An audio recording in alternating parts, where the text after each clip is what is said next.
The Grizzco stringer is an illegally modified tri-stringer. Obviously.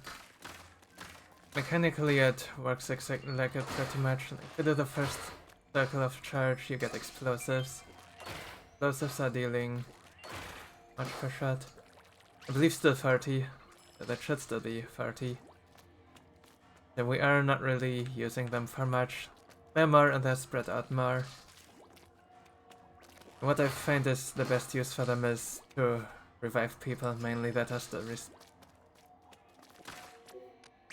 Love the painting pattern as well. Paint is actually good, like better than reflex probably. We do like explosives on walls, also gives even better coverage. Looks out really nicely on those, like all and white walls, like this one right here. We have some of those on Fission and then Browns most notably. And then the range, it's somewhat middling range actually, even with the taps already. And if you charge like this kind of range, you see I'm already showing something with this head here. You do not wanna aim with this middle reticle at them, because what happens then is you're gonna hit with one arrow. You need to hit with two arrows. So you have these two here on the right. You do not quite have the same thing on the left as you're seeing here. This thing is asymmetrical. I do not know why they did that. But yeah, they gave us this option at least, so this is how we should steal heads. Also, it does have to be the full charge, I believe. Right here, it only deals 150 per arrow. Thing. With that, let's actually talk about damage.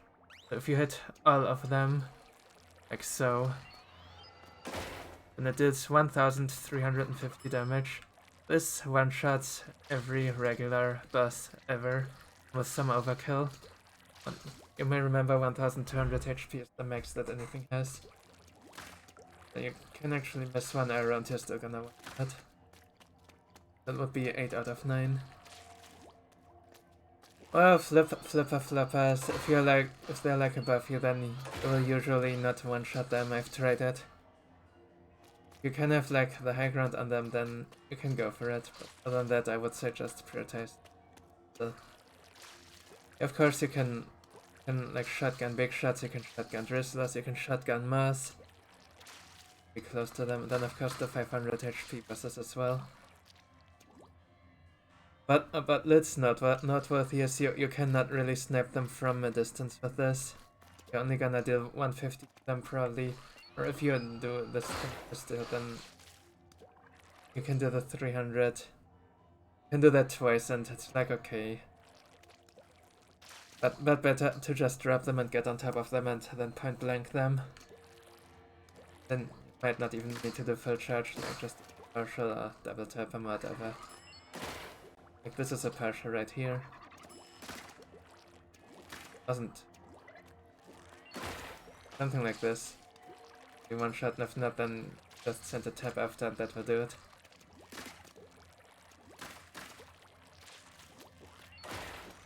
But yeah, so much lids with it, and some other bosses, and eels as well. I mean, they may be small at anything, but yeah, just get close to them, do a partial jump, release, but be one shot still. Right, statics. Fish steak, you do the same as with a tri-stringer, you jump and... However, you do need to watch your ink tank more, because even tap shots, they get a bit of ink. I'll talk about that in a bit. Then stingers, of course, same thing, like use vertical shots, do it with power shots, can do with tap spamming. Theoretically, it should be possible to one-shot a stinger.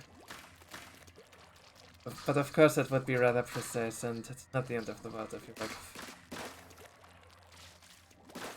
When a dart just taps it down or whatever, you need to get somewhat close anyway. Really, I mean, maybe you can actually do it with a full charge. You have not actually... Right yet. Yeah, this is some homework to do for you, I guess. all these imperfect tutorials. Fish, of course, you kinda really do not like them because you are very inefficient weapons, so bombing is always costly. That's to say there. Then let's talk about this actually. So you see I can like fire all over the place with this, but numbers are really hard to control. What is most noteworthy is that type arrows, they do not one-shot small frays. Like, whenever you have small frays involved, quick power shots would be good, so actually one-shotting those that you're hitting. Then with chumps, getting the one-shots is actually rather tricky.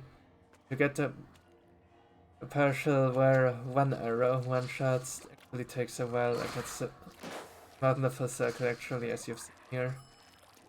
When you're hitting 2 arrows, then it's reasonably quick. The 1 arrow. Let me set it up with these 2 here. You can hit like with these 2, then it's really a quick partial.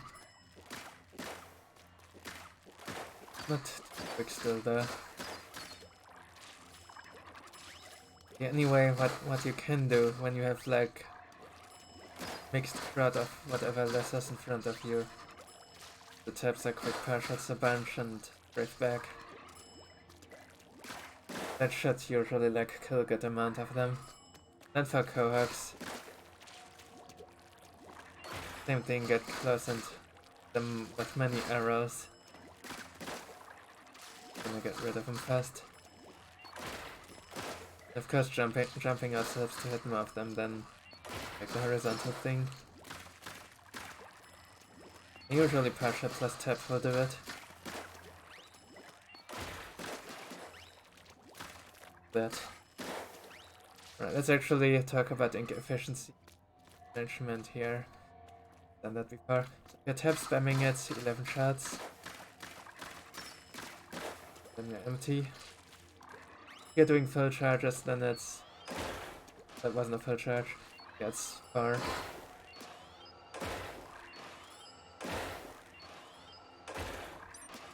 You do not have enough left for a tap after that. Looks like it's not quite 25%, or that might be. As you see, this thing does not have ink recovery delay at least, so that is really nice. Like the other thing with 4 shots, the Grizzco slasher, that does have some white ink there, not our bow here. Appreciate that. Anyway, that is everything about how this thing works mechanically and matchups and the matchups, I guess.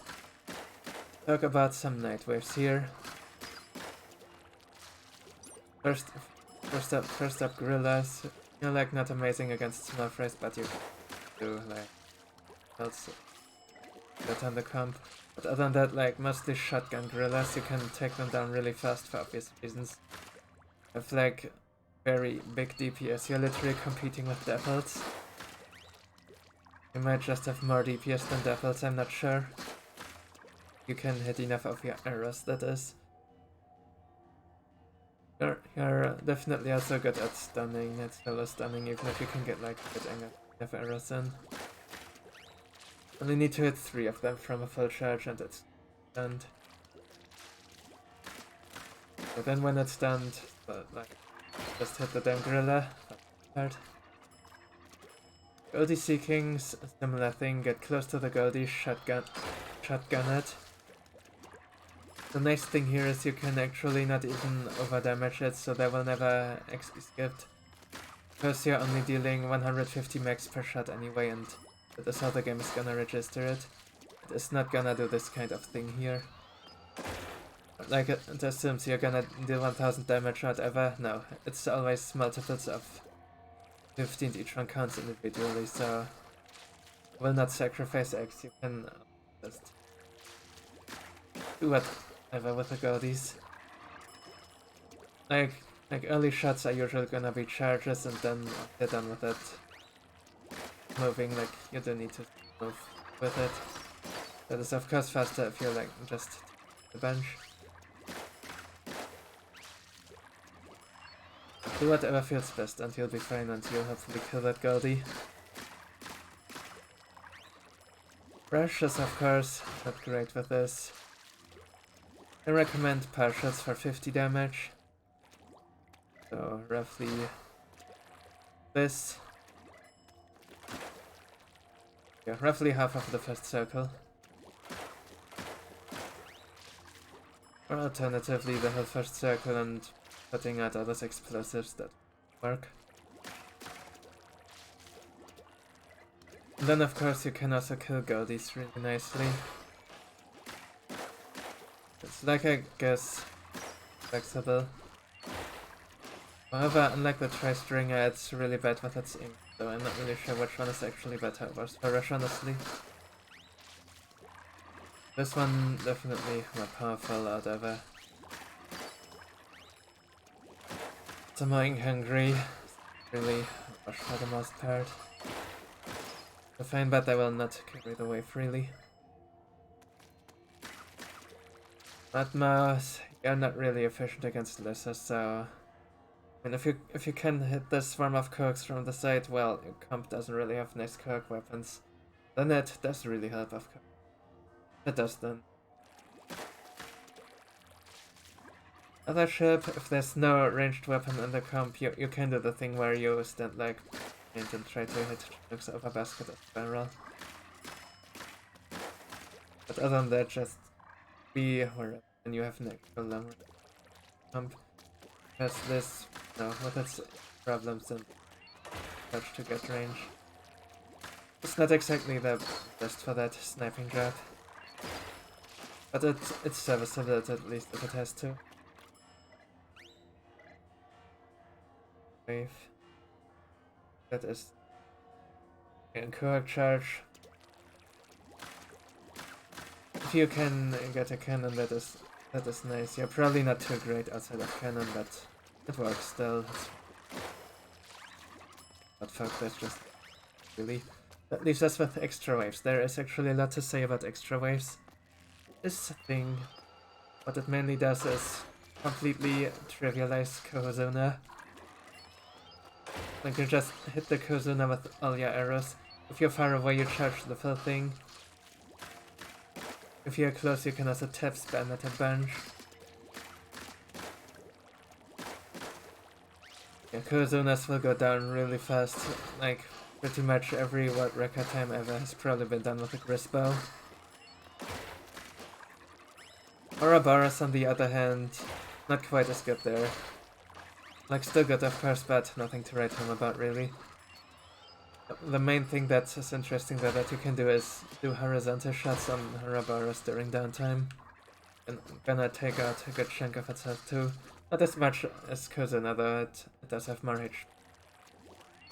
Not really a HP king as well, because the main objective is to hit the ball and stuff. But hitting the ball is not really doable with this thing.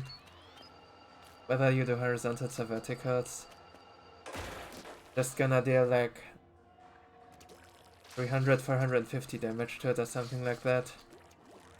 Like, okay, but it's not as much as a golden egg.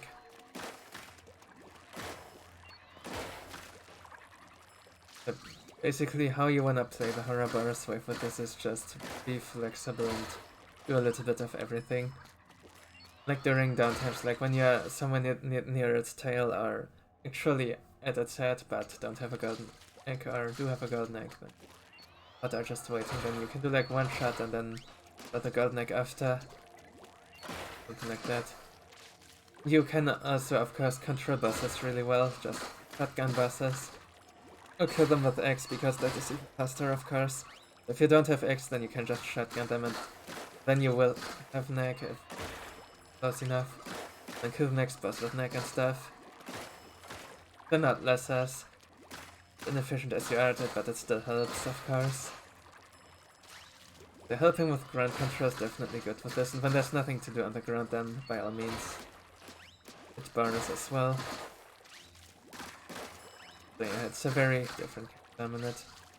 Like Kohozuna, where you pretty much just wanna ignore what is happening on the ground and just completely focus Kohozuna. The other King Salmon, there will probably be more added, but yeah, have to be added and see. making an extra tutorial for that. Yeah, anyway, you know how the mechanics of this are now. You probably figured it out by yourself by then. That is all about the Grizzco stringer.